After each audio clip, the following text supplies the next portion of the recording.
Hey, what's up guys? So in this video, we're going to be going over the Uniden R4. In fact, this is going to be the first of a two-part video series. In this first part of the video, we're going to go over the operation of the detector, meaning what do the different buttons do with the detector when you're out driving with the detector.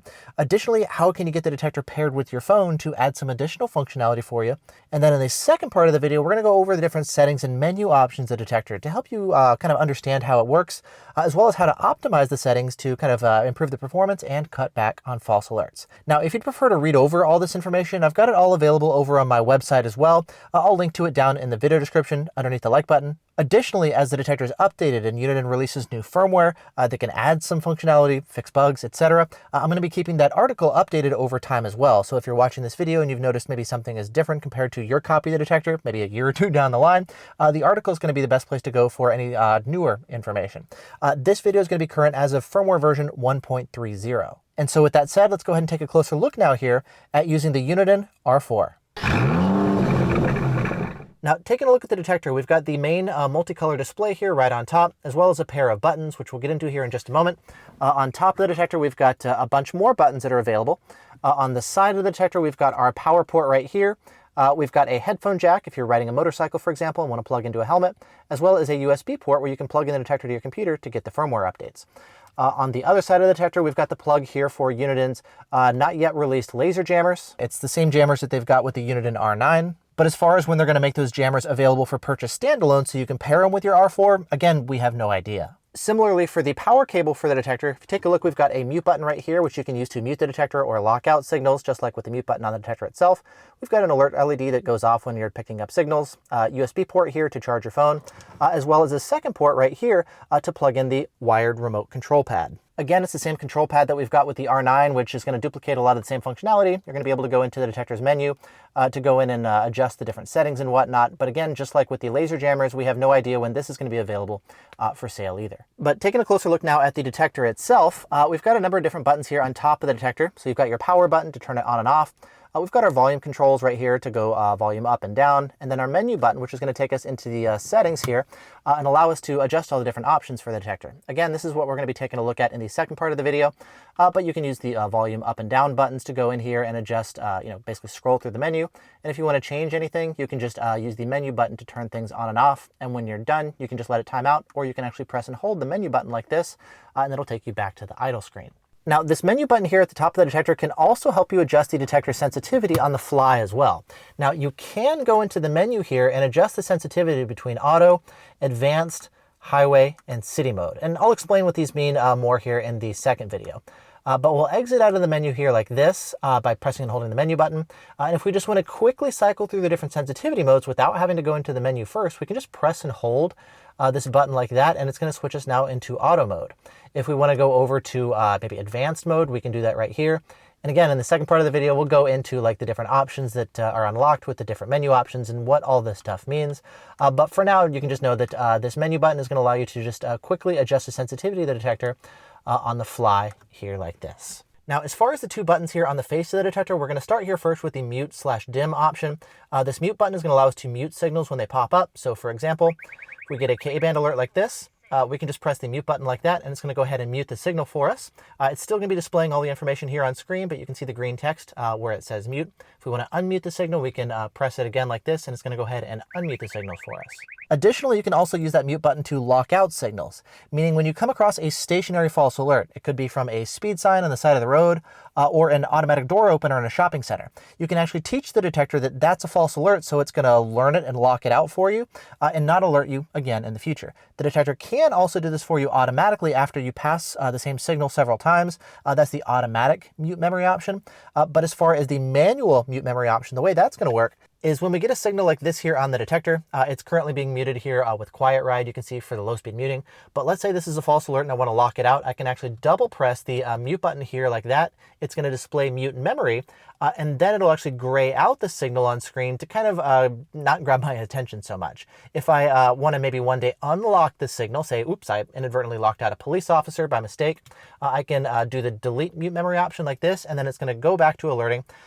just like it was before I locked out the signal. Additionally, the detector can alert you to fixed red light cameras and speed cameras using the GPS database in the detector too. And if you'd like to delete one of those alerts, say maybe it's a speed camera that's no longer there and the GPS database has not yet been updated, you can actually do that by long pressing the mute button on the detector. It'll prompt you and ask you if you want to delete that location, and then you can just quick press it a second time to confirm and delete that red light camera or speed camera. And then in addition to muting different signals, we also have the ability to dim the display or adjust the display brightness here. If you press and hold the mute dim button like this, it's going to cycle through a couple different options to adjust the exact display brightness. So let's talk about what all the different options are.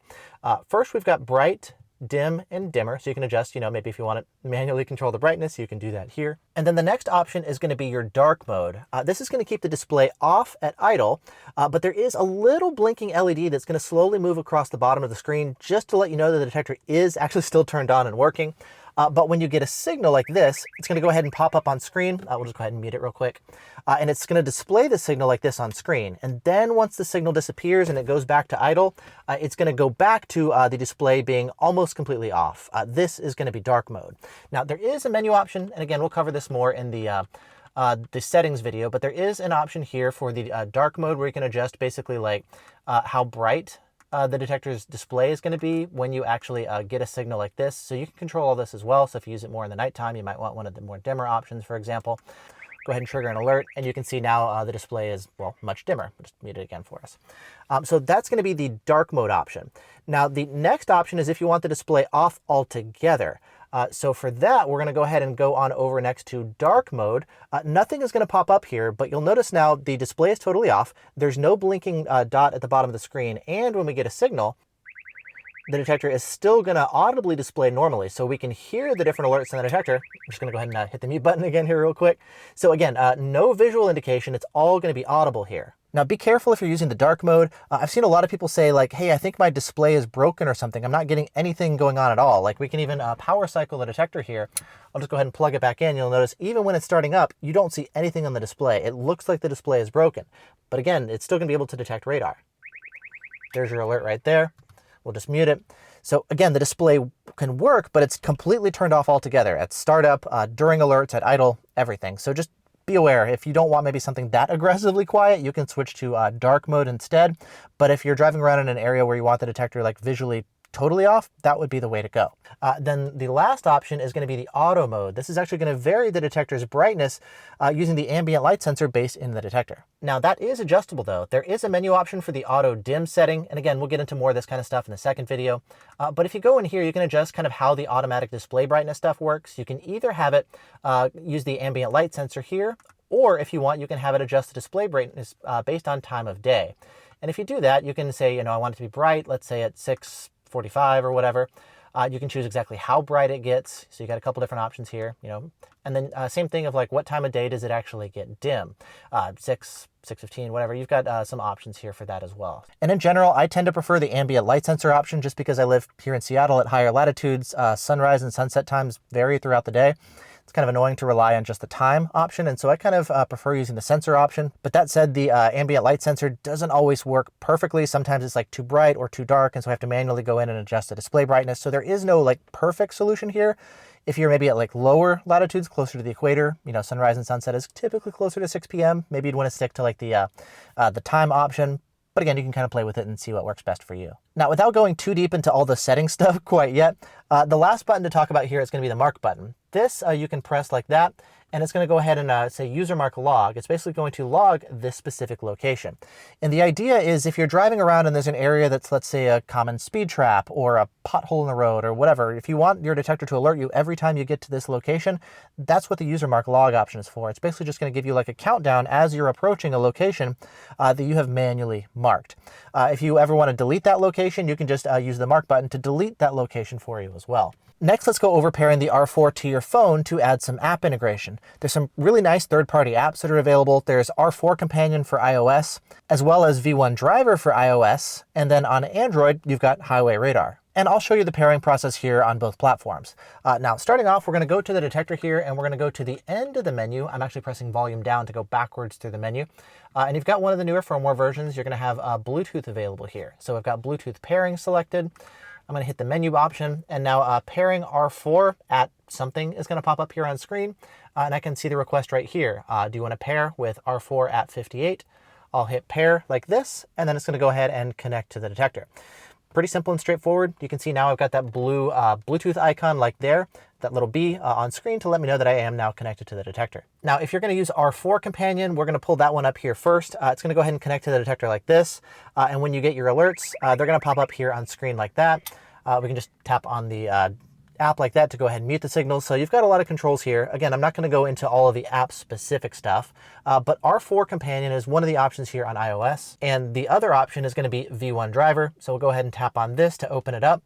I've got it now connected to the R4, and you can see I've got the blue B right there as well. Something to note if you're using the V1 driver option, when you go into the settings, there is going to be an option here under Bluetooth settings where you want to have the Uniden Redenso switch on like this. If you have it off, it's just going to work for the Valentine 1.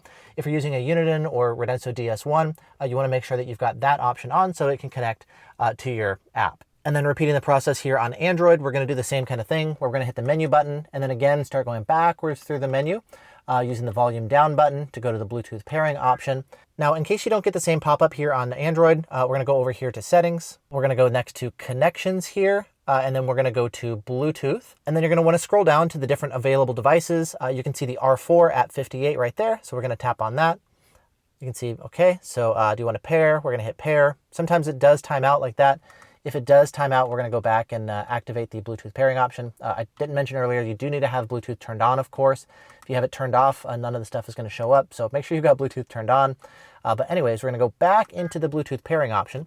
We're going to hit pair here like this, and it's going to go ahead and connect to the detector. And now you're going to be able to see R4 displayed right up there like this. And as I mentioned earlier, highway radar is going to be the option to use the detector here on Android. We're going to open that.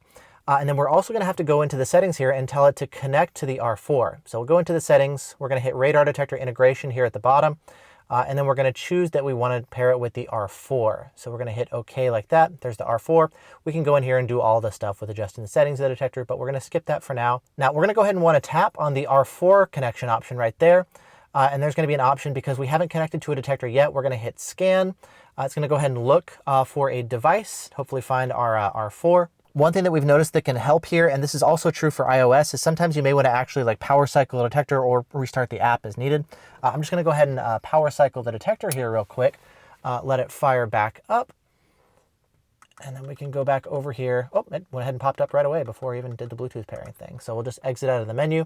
I'm going to hit R4 at 58, let it connect, and there we go. Once it's connected, it's going to go ahead and pop up that blue B icon right there. I've got some options to adjust the different settings between what's in the app and what's in the detector. But either way, you can see we've now got our connection set up. Then we can just go back here real quick. It's now successfully connected, and we'll hit play to go ahead and go into highway radar. And then once we're up and running, we've got all of our app integration available here like this.